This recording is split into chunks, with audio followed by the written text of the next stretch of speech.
I'm Miss Rochelle, and welcome to Toddler Time. So, today we are going to learn about phoneme and phonological awareness. So, let's get started with our hello song. Hello, friends, hello, friends, hello, friends. It's time to say hello. So, phoneme awareness and phonological awareness. This is one of the early literacy skills. And we are in the middle of our series on early literacy skills. We have done print motivation, print awareness, and letter awareness. And then I also did an extra. It's not an official early literacy skill, but it complements print awareness very well, and it was on picture books. So I also did a lesson on picture books, and then last week we just talked about having fun. And this week we're back to the early literacy skills with the phoneme and phonological awareness. And so phoneme awareness, those are the sounds that the letters make. It's the smallest sound. So for example, in the word cat, you have 3 phonemes, cat. That's it. Phonological awareness, you're speaking more about the word and the smaller word parts. So you're not necessarily breaking it down all the way to an individual letter, but to syllables. You may be taking beginning sounds away from a word. So for example, can you say cat without the k, and you're left with at? Those type of skills. So that is your phonological awareness.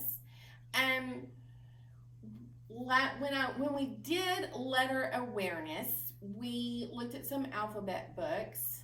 And for letter awareness, you can really use any alphabet book you want because you're really stressing the spelling of a word and the fact that this letter exists. So, for example, you may have a page introducing the letter A, and the picture may be of an aardvark, and you point to the letter A in aardvark, and that's wonderful. When you're doing phonological awareness, you need to look for very specific alphabet books, and so instead of an A representing aardvark, you would want the A to represent apple or ant. You want it to be the very small sound that the letters make. And so you don't want to, if you're teaching phonological awareness, you don't start with the letter sounds that are changed by the letters around them. You want to keep it simple. Also, when you're teaching phonological awareness, you are more careful with the sounds. So as with your toddler, as they're learning sounds, they're going to start adding extra sounds, and we still celebrate. So for example, what sound does a C make? K. Yay, good job. A C makes the sound K. But once your child gets older and has more control over language and this sound, you'll want to listen carefully to see if they've added the sound and then separate it out. So as they get more mature, this may not happen until they get into the early literacy age group, 3 to 5, but I know we all develop at different, at different ages, different ways. So I just want to bring it up. If your child is ready, then you can start saying, yes, the C makes the K sound. Can you say the K without the and just get them to separate that sound and gradually train them to just make the simple sound. Because when they start sounding out words, if they've added sounds to those letters, then it will be confusing, because now when they sound out cat, they have k-a-t instead of k-at. So that's that. So I just want you to be aware of it. Your child may not be ready for that at this age group, but some of you, your children closer to 3, some of them might be ready to hear that. So things that you can do with your child: have fun with rhymes and with beginning sounds. So the beginning sound that your child will be most interested in is the beginning sound of their name. So you might want to start talking to them about their name and use that beginning sound to find other words that have that sound and other things in the environment with that sound. So those of you that have a 1-year-old, this is just something you're modeling for them. This isn't something that they are doing, but you are doing it. So if your child's name is Betty, then you are pointing out things. Oh, this is a ball. You like to play with your ball. A ball starts with the letter B, just like your name does, those type of things. And you're just saying it, and they're hearing that, and as they get older, then they just feel like they've always known it. Other things that help are learning animal sounds. And so when you are teaching your child, as you instinctively do, what sound does a dog make, what sound does a cat make, you are teaching them phonological awareness. They are listening to these different sounds that animals make, and they are learning how to make these different sounds. And this allows them to understand the concept of phonological awareness, so that when they're learning the sounds of letters, they have some background experience to build on. So learning animal sounds is fun, and it teaches phonological awareness. So another thing that you can do with your child is read books with rhyming and emphasize the words that rhyme as you read. And then you can also clap to the syllables in words. And so if my name is Rochelle, and so you can also clap to the syllables in words, and I would start with names. So I would start with your child's name, I would start with daddy, mommy, and just those names that are most familiar as they learn names and start adding words to their to what they're able to say, to their language skills. Then you can start clapping out the syllables to those words. Singing does this naturally. So when you're singing, each syllable gets its own note. And so singing with your child is an excellent thing to do to help them build those phonological awareness skills. So today, the books that I'm introducing, the first one is Hand to Hold. This is a sweet story, and it builds self-esteem, relationship building with caregivers and children, and it is rhyming. And so as you're reading the book, when you get to the rhyming words, if you will emphasize those words, it will help your child hear the rhythm in the language. The same thing with this book, Side by Side. It is a book about friendship, and it has rhyming. So again, you're getting some social emotional learning in, and you're emphasizing the words that rhyme when you read. So when you get to the rhyming word, just emphasize it. It helps them to hear it. They're learning phonological awareness. And then everybody says meow and ask Mr. Bear. So these work on animal sounds.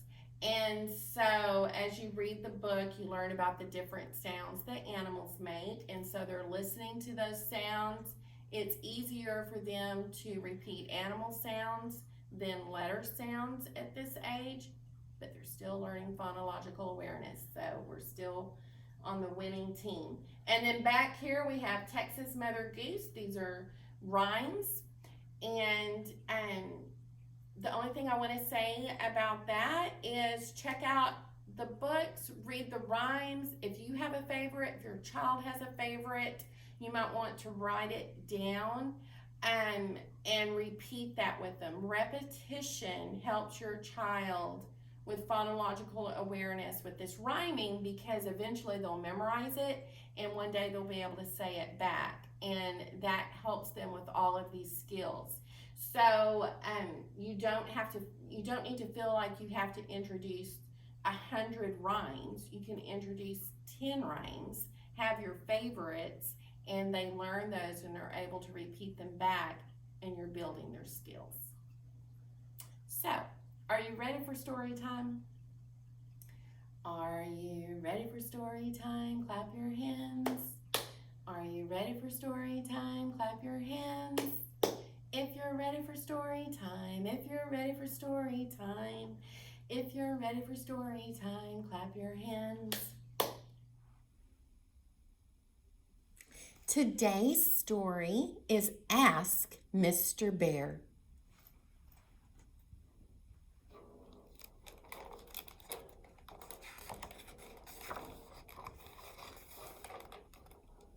Ask Mr. Bear.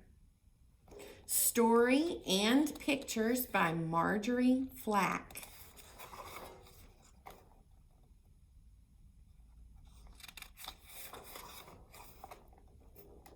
Aw, his eyes are closed and he has his head in his hands. He looks like he's sad or worried. Ask Mr. Bear. Once there was a boy named Danny. One day, Danny's mother had a birthday. Danny said to himself, "What shall I give my mother for her birthday?"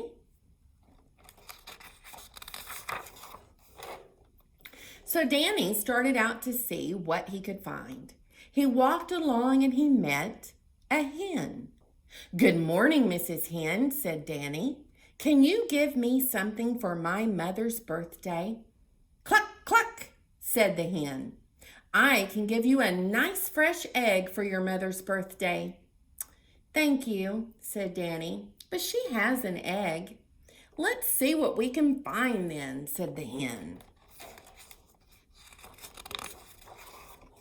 So Danny and the hen skipped along until they met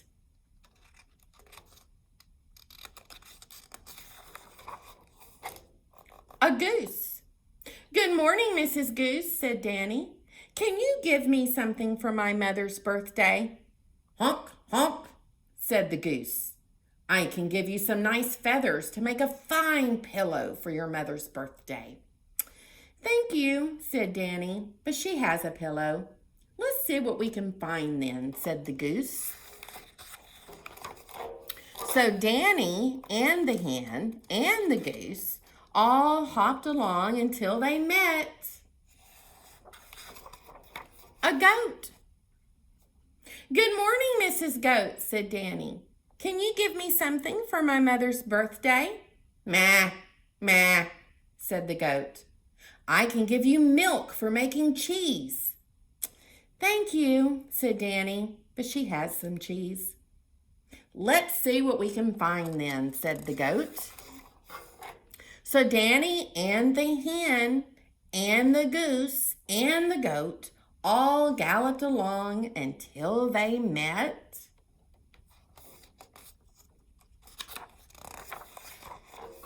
a sheep. "Good morning, Mrs. Sheep," said Danny. "Can you give me something for my mother's birthday?" "Bah, bah," said the sheep. "I can give you some wool to make a warm blanket for your mother's birthday." "Thank you," said Danny, "but she has a blanket." "Let's see what we can find then," said the sheep.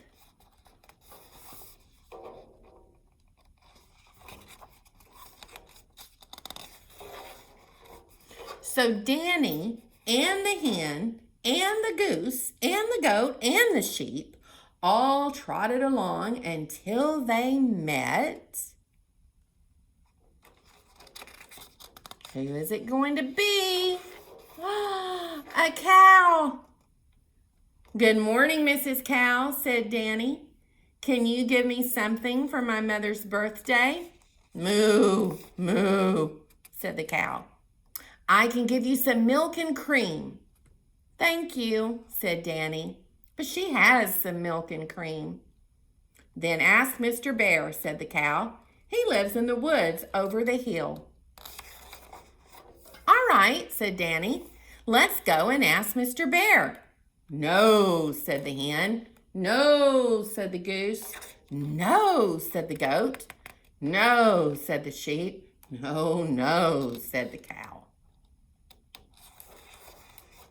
So Danny went alone to find Mr. Bear.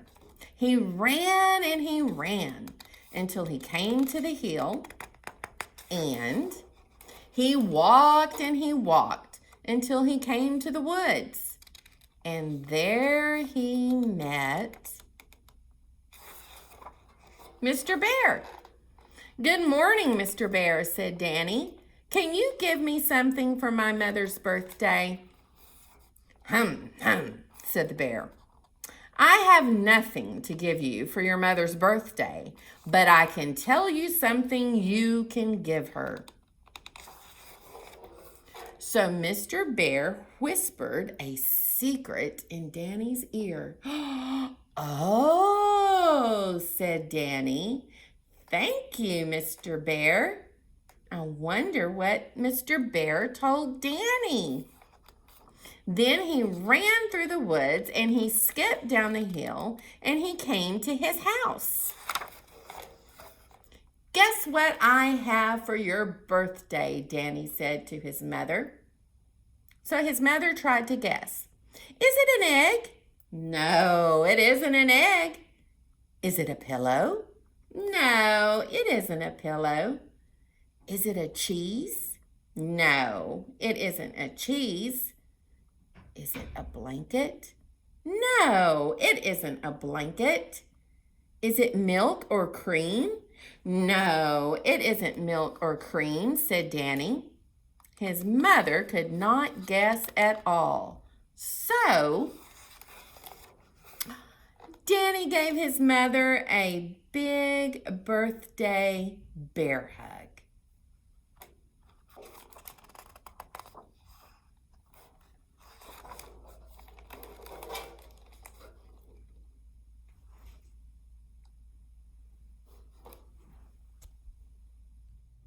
I hope you enjoyed your story today. I have two rhymes that we're doing. The first rhyme that we're doing uses alliteration, and we all need to have a sense of humor with this because I keep saying it wrong. It's a tongue twister, which is perfect because it builds those skills with the initial letter, starting with the same letter. So we'll see how well I do, and I may have to repeat it. Here we go. It is called Betty Bought a Bit of Butter. All right. Betty bought a bit of butter, but, said she, this butter's bitter. If I put it in my batter, it will make my batter bitter. So Betty bought a bit of better butter and put it in her batter, and it made her batter better. Yay, I did it. Now it's your turn. See if you can do it. It's lots of fun and it builds those phonological awareness skills. All right, the next one is much easier. It's what the animals say. And this one really is most fun if you're doing this with someone, if you're doing this with a child, or if a child is doing it with an adult or another child, because you can add your own to it. So these are the examples to get you started. Little pup, what do you say? Woof, woof, woof, let's go and play. So you have your rhyming words and your animal sounds. So I'll start over. Little pup, what do you say? Woof, woof, woof, let's go and play. Kitty cat, how about you? Meow, meow, meow, and I purr too. Pretty bird, have you a song? Tweet, tweet, tweet, the whole day long. Jersey cow, what do you do? Moo, moo, moo, and give milk too. Little lamb, what do you say? Baa, baa, baa. Can Mary play? So that's just a fun way to practice your animal sounds. See if you can come up with your own rhyming questions and animal sounds. And I'll see you next week. Goodbye, friends. Goodbye, friends. Goodbye, friends. It's time to say goodbye. Goodbye.